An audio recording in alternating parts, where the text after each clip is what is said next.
एक घने और बड़े जंगल के पास मौजूद एक गांव में रंगैया नामक एक आदमी रहता था। उसका घर उसी जंगल के पास में था।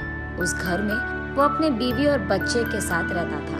रंगैया उसी जंगल में पेड़ों को काटकर उन लकड़ियों को बाजार में बेचकर कमाए हुए पैसों से उसका जीवन चलाता था। ऐसे ही एक दिन लकड़ी काटकर उसको बेचकर आए हुए पैसों को घर ले आता है रंगैया।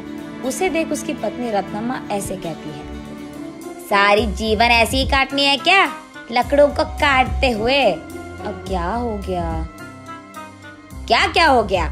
ज्यादा पैसा कमाना नहीं है तुमको, अपने बेटे को पढ़ाना नहीं है, घर नहीं खरीदना है, हमेशा इसी घर में रहते हुए उन्हीं लकड़ियों को काट कर उन्हें बेचकर जीना है क्या?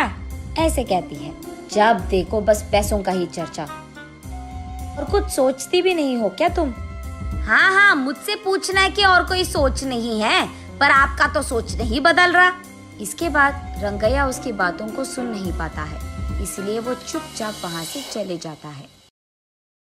उस रात को रंगैया अपने घर की खिड़की से बाहर देखते रहता है। दूर में उसे एक छोटी सी रोशनी दिखाई देती है और वो ये भी देखता है कि कई सारे गाड़ियाँ बाहर से जंगल की ओर और जंगल से बाहर की ओर जाते रहते हैं। मैं तो हर रोज इसी जंगल में काम करता हूँ। मैंने आज तक लकड़ियाँ काटते हुए किसी को आते या जाते नहीं देखा है, ना ही सुना है। लेकिन हर रोज रात के समय में यहाँ गाड़ियाँ आती जाती रहती है।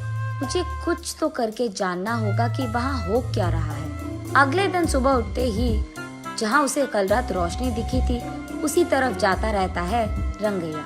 वहाँ उसे झाड़ियों के बीच एक गुफा दिखाई देती है। उस गुफा में वो डरते डरते जाता है। दिखने में वो बाहर से छोटा ही क्यों ना हो, अंदर से वो गुफा बहुत बड़ा था। उस गुफा में गैर कानूनी से कटे हुए चंदन के सारे पेड़ दिखाई देते हैं रंगैया को। उन सारे पेड़ को देख रंगैया को सारा विषय समझ आता है। अच्छा, तो बात ये है कि चोरी से इन चंदन के पेड़ों को यहाँ छुपाकर इन्हें रात के समय में यहाँ से बाहर निकालकर बेच रहे हैं पैसों के लिए। वो उसके चारों ओर देखने लगता है। तब उसे अचानक किसी के पास आने के आवाज सुनाई देती है। तुरंत वो एक चंदन के बड़े पेड़ों के पीछे छिप जाता है। कुछ देर बाद घर जाने की कोशिश में वो उठने के लिए सहारा के लिए नीचे मौजूद पत्थर पे हाथ रख के अपने आप को उठाने की कोशिश करता है। बस पत्थर अंदर गिर जाता है और वहाँ एक छोटा सा दरवाजा खुलता है। रंगैया उस द्वार के अंदर मौजूद सीढ़ियों से नीचे गिर जाता है। तब उसे समझ आता है कि ये गुफा उस गुफा के अंदर है। तब वो देखता है कि उस गुफा में कहीं ऊपर से थोड़ी सी रोशनी आ रही थी। चारों ओर अंधेरा था, लेकिन वो रोशनी जिस दिशा में गिर रहा था वहाँ बैंगन का छोटा सा एक पौधा था। उस पे लंबे और बड़े अच्छे बैंगन फूले हुए थे। तब रंगैया सोचता है कि शायद बारिश या हवा के कारण बैंगन का बीज यहाँ गिर गया होता, इसीलिए यहाँ पे बैंगन का पौधा मौजूद है। चलो कोई नहीं, बैंगन तो बहुत अच्छे दिख रहे हैं, आज अगर इन्हें घर ले जाऊंगा तो आज का खाना तो हो जाएगा। ये फैसला करके वो उस पौधे से एक बैंगन को तोड़ता है। बस रंगैया के हाथ में जैसे ही वो बैंगन आता है, वो सोने का बैंगन बन जाता है। रंगैया आश्चर्यचकित होकर दंग रह जाता है। वो उस सोने के बैंगन को अपने हाथों में लेकर उसे जांचने की कोशिश करता है और तुरंत वो सोचता है कि उसी पौधे से एक और बैंगन ले ले, लेकिन उससे पहले ही उस पौधे पे मौजूद सारे बैंगन गायब हो जाते हैं। रंगैया बहुत निराश होता है।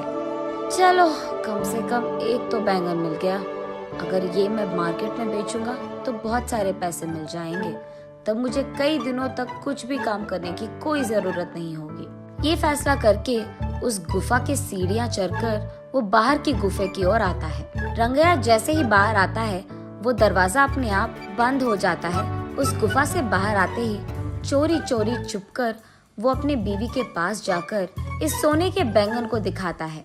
उस सोने के बैंगन को देख रत्नम्मा तुरंत बेहोश होकर नीचे गिर जाती है। कुछ देर बाद होश आता है। तब रत्नम्मा, बाप रे, सोने का बैंगन कहाँ से लेकर आए आप? ये कहाँ मिला आपको? उससे तुम्हारा क्या मतलब? हमेशा पैसों के पीछे पड़ी रहती है ना। ये लो, ये सोने का बैंगन लो और इससे जो करना है तुम कर लो। अरे पहले आप ये तो बताओ कि ये आप लाए कहाँ से? कहीं आपने कुछ चोरी वोरी तो नहीं किया ना? ऐसे रत्तम्मा एक के बाद एक उसे प्रश्न पूछते ही गई।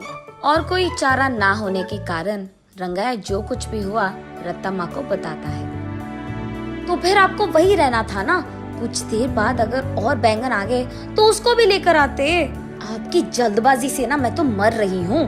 चलो जो हो गया सो हो गया। इस बैंगन से हम बहुत सारे दिन ना कोई भी काम करे बिना आराम से रह सकते हैं। गधे को अगर सोने का सिंहासन पे बैठाया गया ना, उसकी बुद्धि तो गधे की ही रहेगी ना। हाँ, अब क्या हो गया?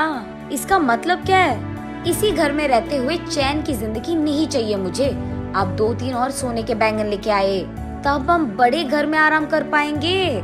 देख, हमें नहीं पता कि उस पौधे पे वापस सोने के बैंगन आएंगे कि नहीं, और इतना ही नहीं, उस गुफा में जाना बहुत बहुत मुश्किल है और घातक भी।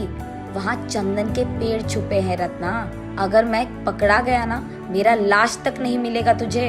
अब इस सब की क्या जरूरत है? जितना है उतने में खुश रहेंगे, कहता है रंगैया। तुम मर्द हो भी? वहाँ के चंदन के पेड़ों के बारे में जाकर पुलिस को बता दो। वहाँ के चोरों को वो खुद लेकर जाएंगे और चंदन पेड़ भी खाली कर देंगे। तब गुफा पूरा खाली हो जाएगा। यहाँ तुम्हारे अलावा किसी को भी नहीं पता कि उस गुफा में एक और गुफा छुपा है। इसीलिए जब चाहो तब तुम उस गुफा में आ सकते हो और जा सकते हो। वैसे ही अगर उस बैंगन के पौधे पे और बैंगन उग गए तो उसको भी लेकर आ सकते हो आप। इसको ये सोच आया पर मुझे तो नहीं आया, पता नहीं क्यों। ऐसे रंगैया अपने मन में सोचता है। ठीक है, वो सब मैं देख लूंगा। तुम फिलहाल इस सोने के बैंगन को बाजार लेकर इसे बेचकर पैसे लेकर घर आओ। ये कहकर रंगैया उसके घर से सीधा पुलिस स्टेशन जाता है और गुफा में हो रही गैर कानूनी व्यापार के बारे में उनको बताता है। पुलिस वहाँ आकर सबको गिरफ्तार करते हैं और चंदन के पेड़ों को भी वहाँ से खाली कर देते हैं। अब इस कारण गुफा में डरते हुए जाने की कोई जरूरत नहीं थी रंगैया को। अगले दिन वो उस नीचे वाली गुफा में बैंगन के पौधे के पास जाता है। तब वो देखता है कि वो पौधा बैंगन से भरा था। इस बार वो एक बैंगन को लेकर जल्दबाजी में दूसरा बैंगन लेने ही जा रहा था कि सारे बैंगन गायब हो जाते हैं। तब रंगैया को समझ आता है कि असली बात ये है कि बैंगन रोज के एक ही मिलते हैं। ऐसे वो उस दिन के लिए एक सोने का बैंगन लेके घर चले जाता है। तब रत्तम्मा उन सोने के बैंगन को बेचकर आए हुए पैसों से एक बड़ा बंगला खरीदती है। तब से जब भी रंगैया को पैसों की जरूरत थी, वो उस गुफा में जाकर बैंगन लेकर उसे बेचकर आए हुए पैसों से खुशी से रहता था। जल्द ही रंगैया और रत्तम्मा उस गांव के ही जमींदार बन जाते हैं और खुशी से जीते हैं।